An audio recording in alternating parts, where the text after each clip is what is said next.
Red line اسلام آباد studio سے آج کل موازنے کا دور ہے۔ ایک موازنہ ہمیشہ یہ کیا جاتا ہے کہ پنجاب آگے ہے یا خیبر پختونخوا۔ اگر آپ کے پی میں پاکستان تحریک انصاف کی حکومت سے بات کریں تو وہ آپ کو بتائیں گے کہ کے پی کے اندر حالات ٹھیک نہیں ہیں، لیکن اس سے بہت بہتر ہیں جو پنجاب میں آپ کو نظر آتے ہیں۔ وہ پنجاب کی حکومت کا تمسخر اڑاتے ہیں، وہ کہتے ہیں ٹک ٹاک کی حکومت ہے۔ پنجاب کی حکومت کہتی ہے کہ کے پی کے پاس نہ کہنے کو کچھ ہے اور نہ دکھانے کو کچھ ہے، نہ ان کے پاس کوئی منصوبہ ہے۔ پنجاب سے یہ جلتے ہیں۔ اب عوام کی رائے کیا ہے؟ ہم اس پروگرام میں خصوصی سروے آپ کے سامنے لے کے آئیں گے جو آپ کو نہ صرف یہ بتائے گا کہ کے پی کے اندر عوام کیا سوچ رہے ہیں، کیوں ایسا سوچ رہے ہیں، اور بعض جگہوں پر جب وہ موازنہ کرتے ہیں عوامی آواز اس موازنے کے نتائج کیا مرتب کرتی ہے۔ تو اس کے لیے آپ پروگرام ضرور دیکھیے گا۔ بلال گیلانی ہمیں جوائن کر رہے ہوں گے، ایگزیکٹو ڈائریکٹر گیلپ پاکستان۔ اب پنجاب حکومت نے اپنی روایت اور پرانی سیاسی دھمکیوں کے برعکس اس مرتبہ علی امین گنڈاپور اور پی ٹی آئی کی جتنی قیادت ہے اس کی مہمان نوازی اس طریقے سے کی کہ ان کو جگہ آسانی سے مل گئی، ان کی پریس کانفرنس کے اندر رکھنا نہیں ڈلا، ان کے اپنے معیار کے مطابق اگر وہ کسی جگہ سے پریس کانفرنس کینسل کرتے تو اس کی بھی ان کو اجازت ملی۔ بعض جگہوں پر یہ خبریں چل رہی ہیں کہ سہولت کاری جو ہے وہ ٹاپ لیول تک گئی۔ مریم نواز صاحبہ نے پاکستان تحریک انصاف کے جلسے کو، ان کی میٹنگ کو فیسیلیٹیٹ کروایا۔ اگر یہ بات درست ہے تو بہت ہی انہونی بات ہے۔ دست و گریباں ہیں پبلکلی، لیکن اندر خانے اگر یہ سہولت کاری ہو رہی ہے تو اس کے محرکات کیا ہیں؟ پنجاب کے وزیر قانون ہمیں جوائن کریں گے، ملک صہیب احمد بھرت۔ ان کا انٹرویو ہم آپ کو سنوائیں گے کہ ان کا پوائنٹ آف ویو اس معاملے کے حوالے سے کیا ہے۔ لیکن اگر علی امین گنڈاپور کی حکومت کی قسمت کا فیصلہ ہونا ہے تو جے یو آئی جس پلڑے میں اپنا وزن ڈالے گی اس طرف وہ پلڑا بھاری ہو جائے گا۔ جے یو آئی کا سٹینس کیا ہے علی امین گنڈاپور کے حوالے سے؟ جب یہ کہتے ہیں کہ علی امین گنڈاپور کی حکومت فارم 47 کی حکومت ہے تو اس کا مطلب ہے کہ یہ الیکشن درست نہیں ہوئے کے پی کے اندر، لیکن پھر وہ مرکز کے اوپر بھی تنقید کرتے ہیں کہ مرکز کے اندر بھی فارم 47 کی حکومت ہے، تو اگر وہاں پر بھی فارم 47 کی حکومت ہے، یہاں پر بھی فارم 47 کی حکومت ہے، تو اصل مینڈیٹ کس کے پاس ہے؟ اس کے اوپر ہم بات کریں گے حافظ حمداللہ سے، جے یو آئی کی طرف سے انہوں نے ہمیں جوائن کر لیا، ان کا بہت شکریہ۔ پروگرام کا آغاز کرتے ہیں۔ حافظ صاحب بہت شکریہ جی آپ کے ٹائم کا۔ چھوٹے چھوٹے سوالوں سے شروع کر لیتے ہیں۔ آپ کسی گنڈاپور کی حکومت کے خلاف نو کانفیڈنس کا حصہ بنیں گے؟ فی الحال تو نہیں بن رہے ہیں، فی الحال فیصلہ یہی ہے۔ اور یہ فی الحال جو ہے اس کا حال کب تبدیل ہوگا؟ یہ گنڈاپور اور ان کی پارٹی کے رویے پہ منحصر ہے۔ ان کے رویوں میں کیا ایسی چیز ہے جس کا آپ کو انتظار ہے؟ ویسے ہم ایک روایتی اور اقدار کی سیاست کرتے ہیں، مولانا صاحب بھی یہی۔ آپ کو پتہ ہے کہ اس پوری پروسیس میں ہم کیا کرتے رہے اور کل سے ہمیں کیا کہا جا رہا ہے، کیا زبان استعمال کیا جا رہا ہے مولانا کے خلاف۔ تو یہ تو رویہ نہیں ہے، یہ تو لڑائی ہے، یہ بازار زبان جو استعمال کیا جا رہا ہے۔ اس رویے میں اگر وہ مجھ سے یہ چاہتے ہیں کہ ہم آپ کو پتھر مارے اور آپ میرا استقبال پھولوں کے ذریعے کرے، یہ تو ممکن ہی نہیں ہے۔ لیکن جب آپ یہ کہتے ہیں گنڈاپور کی نااہل اور نالائق حکومت آخری سانسیں لے رہی ہے، ان کی زبان اور ان کے لہجے اور محاورے کی بحث سے ہٹ کے، تو پتھر تو آپ بھی مار رہے ہیں نا ان کو؟ نہیں، وہ بات یہ ہے کہ مولانا صاحب نے جو بات کی، اصل میں مسئلہ کہاں سے شروع ہوا؟ جب مولانا صاحب نے پریس کانفرنس کی کل نہ پرسوں، انہوں نے سندھ، بلوچستان، پورے ملک اور خیبر پختونخوا اور سابقہ پاٹھا اس تمام صورتحال کو سامنے رکھتے ہوئے کہا کہ پاٹھا میں خیبر پختونخوا میں نہ امن ہے، جو کہ بنیادی چیز ہے ایک مستحکم حکومت کے لیے، ایک مستحکم صوبے کے لیے۔ دوسری بات یہ کہ ان کی معیشت مضبوط ہو، مالی حیثیت مضبوط ہو، لیکن وہ کرپشن کی نظر آئے۔ جب یہ دونوں چیزیں نہیں ہے تو پھر حکومت کہاں ہے؟ تو حکومت نہیں ہے، حکومت ناکام ہے، اس کو تو آپ کامیاب نہیں کہہ سکتے ہیں۔ تو لہٰذا اگر with in P T I یہ فیصلہ ہوتا ہے کہ ہم تبدیلی لانا چاہتے ہیں تو مولانا صاحب نے کہا ہمارے پاس اکثریت نہیں ہے، اگر پی ٹی آئی تبدیلی لانا چاہتے ہیں ویلکم۔ اگر آپ اس سچویشن کو فلپ کر دیں، اگر آپ کی حکومت ہو اور پی ٹی آئی یہ کہہ رہی ہو کہ جے یو آئی کے اندر سے تبدیلی آئے تو ہم ویلکم کریں گے، تو آپ تو ان کو اپنے خاص انداز میں، جس کے اندر گالم گلوچ نہیں ہے، آپ بھی تو ان کو درِ رسید کریں گے نا۔ آپ پی ٹی آئی کے اندر سے ایک ریبیلین کو کیوں پروموٹ کریں؟ اگر ہماری کارکردگی یہ ہو جو آج خیبر پختونخوا میں علی امین گنڈاپور کی کارکردگی ہے، بے شک آپ بھی تنقید کر سکتے ہیں، کوئی اور پارٹی بھی تنقید کر سکتی ہیں، تنقید کی اپنی شکلیں ہوتی ہیں، اپنی حیت اور صورتیں ہوتی ہیں، بالکل کر سکتی ہیں. ہمیں ایکسیپٹ کرنا چاہیے کہ واقعی ان چیزوں میں ہماری حکومت کمزور ہے. کیوں کمزور ہے؟ دلیل کے ساتھ بات کریں. زور، زبردستی، دھمکی، دونس یہ تو نہیں چلتی. لیکن اندر سے اگر آپ تبدیلی کی بات کریں نا، مجھے یہ بھی بتائیے گا کہ اگر پی ٹی آئی کی اندر سے تبدیلی آ گئی تو یہ حلال ہو جائے گی حکومت، یہ درست ہو جائے گی؟ میں نے کیا کہا، میں یہ کہتا ہوں، دیکھیں مولانا صاحب نے اندر سے تبدیلی کی بات with in P T I, اگر پی ٹی آئی چاہتی ہے تبدیلی تو وہ لا سکتی ہے. میں نہیں لا سکتا، مولانا صاحب نے کہا، کیونکہ میرے پاس اکثریت نہیں ہے.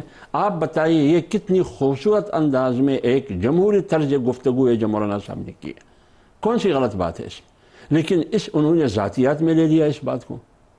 پی ٹی آئی یہ جواب دیتی، پی ٹی آئی کی قیادت یہ جواب دیتی کہ ہم فی الحال اس موڈ میں نہیں ہیں، ہم نہیں چاہتے ہیں تبدیلی. ہمارے کہنے کے مطابق ہماری حکومت بالکل صحیح ہے، بالکل صحیح ہے، درست ہے، کامیاب ہے. تو کیا یہ جواب آپ نہیں دے سکتے؟ تو اب 32 اراکین جب ادھر ادھر گھوم رہے ہوں بطور آزاد اراکین اور 52 کے اوپر اپوزیشن کھڑی ہو، اور آپ یہ کہیں کہ پی ٹی آئی اگر اندر سے تبدیلی لے آ جائے، پھر آپ کے پرویز خٹک سے میٹنگ بھی ہو؟ دیکھیں وہ میٹنگ مجھے پتہ نہیں ہے کہ مولانا صاحب کی میٹنگ، کیونکہ میں بھی کل پشاور میں تھا، بہت ٹھپ مصروفیت تھی میری. رات کو میں تقریباً 11:30-12 بجے واپس نکلا. تو کیا بات ہوئی پرویز خٹک کے ساتھ، فیصل کریم؟ نہیں، ہم بعد میں نہیں جاتے، ہم جاتے کہ آپ موو کر رہے ہیں نا. اب ہر میٹنگ تعزیت پر تو نہ ڈالیں، اب یہ تو نہ کریں. ہمیں پتہ ہے کہ یہ سیاسی میٹنگ ہے. نہیں، میں دیکھیں ہمارے پاس پیپلز پارٹی بھی آئی ہے، مولانا صاحب کے پاس پریملن بھی آئی. بے شک اس میں یہی ہے کہ سینٹ کے الیکشن ہے، صوبے کی امن و امان حال ہے، ان کی خرابیاں، ان کی کمزوریاں. فی الحال سینٹ کا الیکشن، کیا باتیں ہوئی، کیا نہیں ہوئی، مستقبل میں اسٹریٹجی کیا ہوگی، یہ تو پھر بعد میں. اچھا یہ فرمائے گا کہ حتمی حل کیا ہے کے پی کا؟ آپ یہ کہتے ہیں کہ یہ حکومت کا اصل مینڈیٹ نہیں ہے، ان کے پاس تو 47% لوگوں کے ووٹ ہیں. دیکھیں نا، ہم روز اول سے مولانا صاحب اور جے کے موقف 8 فروری کے فوراً بعد سب سے پہلے جے نے موقف دی کہ پورے ملک میں جو ووٹ ہوا ہے یہ ووٹ نہیں ہے، الیکشن نہیں ہے، بلکہ یہ اسمبلیاں یہ طاقت اور دولت کے بل پہ وجود میں آئی ہے، اور طاقت اور دولت کے بل پہ یہ کڑی ہے. یہ الیکشن نہیں تھا، یہ آکشن تھا. ہم تو پورے ملک میں انتخابات کی بات کرتے ہیں. خیبر پختونخوا پیسہ چلا ہے، دھاندلی ہوئی ہے، پیسہ چلا ہے، یہ دونوں مختلف چیزیں ہو سکتی ہیں. پیسہ بھی دھاندلی کی. لیکن میں عرض کر رہا ہوں، دھاندلی اور پیسہ دونوں کے پیچھے کیا تھی؟ طاقت. دھاندلی ہوئی، دھاندلی کے پیچھے 2 طاقتیں تھیں، ایک دولت کا، ایک طاقت کا. تو کے پی میں کس کا مینڈیٹ تھا جو چرایا گیا؟ کے پی میں یہ کہتا ہوں کہ میرا مینڈیٹ چرایا گیا ہے. میں یہ نہیں کہتا کہ لوگوں نے پی ٹی آئی کو ووٹ نہیں دیا ہے، لیکن یہ مینڈیٹ بھی نہیں ہے جو ابھی ون سنگل پارٹی حکومت بنا سکے. یعنی اب این پی سے آپ پوچھئے، این پی بھی یہی کہہ رہے ہیں کہ میرے ساتھ جہاں میری اکثریت ہے، میرے ساتھ یہ کچھ ہوا ہے. ان کی اپنی لاجک، اپنی منطق ہے. مانسارا ڈویژن ہے، پھر ملن کی اکثریت ہے، وہ یہی کہہ رہے ہیں. جنوبی اضلاع میں اسی طرح یہ سوات وغیرہ، چارسدے میں، مردان میں ہمارے ووٹ بینک ہے، بنیر میں، سوات میں. تو ہم تو یہ کہہ سکتے ہیں، ہمیں معلوم نہیں ہے کہ کہاں ہمارے ساتھ کیا. پارٹی نے اسیسمنٹ کی ہوگی نا، آپ کو سینس ہوگا کہ اس میں کتنی سیٹیں ہیں جو آپ کے خیال میں جعلی قسم کی سیٹیں. میں یہ کہہ رہا ہوں کہ یہ جو موجودہ اسمبلی ہے، مولانا کی بات کی میں تائید کرتا ہوں، اکثریت فارم 47 پہ کھڑی ہے. اکثریت فارم 47 پہ کھڑی ہے؟ بالکل. اور مرکز میں بھی فارم 47 ہے؟ مرکز میں جو پارٹی حکومت میں، آپ کے خیال میں وہ حقیقی مینڈیٹ کے ساتھ حکومت؟ تو حقیقی مینڈیٹ مرکز میں پنجاب میں کس کو ملا؟ پیملن کو نہیں، حقیقی مینڈیٹ پی ٹی آئی کو ملا. اچھا، پنجاب میں پی ٹی آئی کو ملا اور کے پی میں پی ٹی آئی کو نہیں ملا؟ مطلب مجھے یہ سمجھ، کیونکہ کے پی میں اگر نہیں ملا تو پنجاب میں بھی نہیں ملا ہوگا. یہی تو آپ پی ٹی آئی سے پوچھئے، پی ٹی آئی خود کہہ رہی ہے. میں آپ سے پوچھ رہا ہوں نا، میں کہہ رہا ہوں نا، ادھر بھی 47 ادھر بھی 47 تو 45 کہاں پہ ہے؟ لیکن میری سیاست کی وسدرپی کو آپ اس سے اندازہ لگائیں کہ میں یہ نہیں کہتا کہ پنجاب میں میرے ساتھ دھاندلی ہوئی ہے، کیونکہ مجھے پتہ ہے کہ پنجاب میں میری وہ اسٹرینتھ نہیں ہے، گراس روٹ لیول پر میرا وہ ووٹ نہیں ہے کہ میں یہ کہوں کہ میرے ساتھ دھاندلی ہوئی ہے. لیکن میں یہ کہہ سکتا ہوں کہ 8 فروری کے الیکشن میں پنجاب نے پیملن کو ووٹ نہیں دیا، پی ٹی آئی کو ووٹ دیا. بالکل دیا. اور 8 فروری کو کے پی میں لیکن پی ٹی آئی کو ووٹ نہیں دیا. یہ مجھے منطق سمجھ وہ اس لیے نہیں دیا، میں بتاؤں اس لیے نہیں دیا کہ 10 سال میں اس کی حکومت کی کوئی کارکردگی نہیں تھی. کے پی میں حکومت اس لیے پی ٹی آئی کو دی کی کہ فیس سیونگ کے لیے، کہ کل میں یہ کہہ سکوں کہ اگر ہم واقعی دھاندلی میں ہماری طاقت شامل ہے تو پھر پی ٹی آئی کے پی میں کیسے جیت گئی؟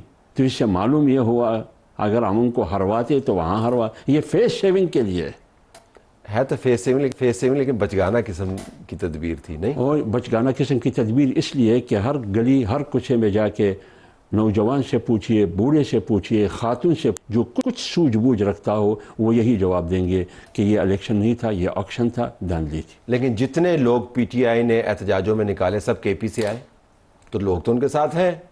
دیکھیں احتجاج میں آنا، آپ مجھے یہ بتائیں پی این اے میں جب پاکستان نیشنل الائنس تھا، پی این اے میں 77 میں سب سے زیادہ بڑی جلسے تحریک استقلال کیا کرتی تھی، لیکن تحریک کہ اس کے پیچھے بھی طاقت تھی نا، تو پھر ایک سیٹ پوری ملک میں نہیں جیت سکی، تو لہٰذا احتجاج میں لوگوں کا اکٹھا آپ ایک طرف سے ان کو پنجاب میں مینڈیٹ دلوا رہے ہیں، دوسری طرف سے آپ تحریک استقلال کے ساتھ موازنہ ان کو تو یہی میں کہہ رہا ہوں کہ اگر خیبر پختونخوا میں ہجوم آپ دیکھ رہے ہیں، یہ معیار ہے اس بات کی کہ ان کو مینڈیٹ ملا ہے تو پھر تحریک استقلال کو بھی ملنا چاہیے۔ تو وہ گنڈا پور صاحب کہہ رہے ہیں کہ مولانا کو اگر خیال ہے تو لڑ لیں الیکشن۔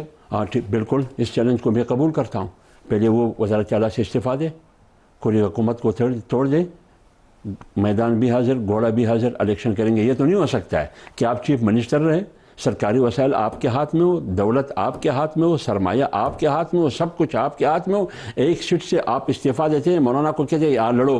یہ تو نہیں ہو سکتا نا، یہ دھوکہ آپ کس کو دیتے ہیں؟ آپ خود اپنے آپ کو دھوکہ تو دے سکتے ہیں، دنیا کو ورغلا سکتے ہیں، ان کی آنکھوں میں دھول جھونک سکتے ہیں، لیکن آپ مجھے دھوکہ دیں گے؟ میں ایک سیاسی ورکر ہوں، آپ ہٹ جائیں نا، چیف منسٹر سے استعفیٰ دیں، اسمبلی کو توڑ دیں، آئیے میدان بھی حاضر، گھوڑا بھی حاضر، آپ کیسے جیتیں گے؟ تو اس مرتبہ آپ کو اگر یہ سارے لوازمات مل جائیں تو آپ کے پاس کیا ضمانت ہے کہ دوبارہ سے دولت اور طاقت نہیں چلے گی اور جے یو آئی کو سائڈ پہ نہیں کر دیں گے؟ یہی تو میری لڑائی ہے، یہی تو لڑائی ہے طاقتور مراکز سے، منی پٹنگا سے تمہاری یہی لڑائی ہے کہ وہ خدا کو مانو، عوام کو چھوڑ دے، عوام کو رہنے دے اپنے ووٹ کاسٹ کرنے کے لیے، کہ ہر ایک اپنی مرضی کا ایک منتخب نمائندہ پارلیمنٹ تک بھجوا سکے، تاکہ وہ عوام کے حقوق، انسانی حقوق، جمہوری حقوق، ان کی وسائل کی نمائندگی کر سکے۔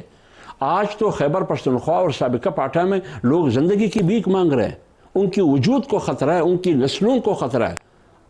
وہ کہتے ہیں ہم پانی نہیں مانگ رہے، بجلی مت دے، اسکول مت دے، تعلیمی ادارے مت دے، صحت کے مراکز مت دے، روڈ مت، کی زندگی کی بھیک مانگ رہے ہیں، وہ کوئی سننے والا نہیں ہے۔ تو ان حالات میں الیکشن ہو جائیں گے وہاں پہ اگر آپ کی بات مان لی جائے تو؟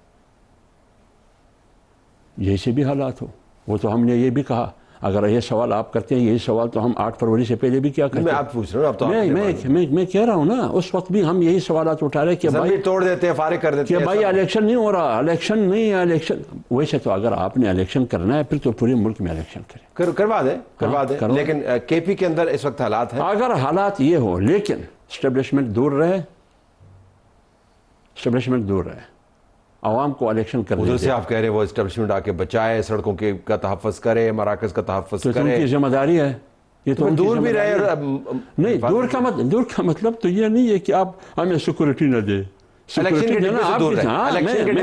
پروسیس سے آپ دور رہے، الیکشن پروسیس سے آپ دور رہے، سیکورٹی دینا تو آپ کی ذمہ داری ہے، آئینی اور قانونی، کیونکہ یہ بندوق جو میں نے دیا ہے اسی لیے دیا ہے۔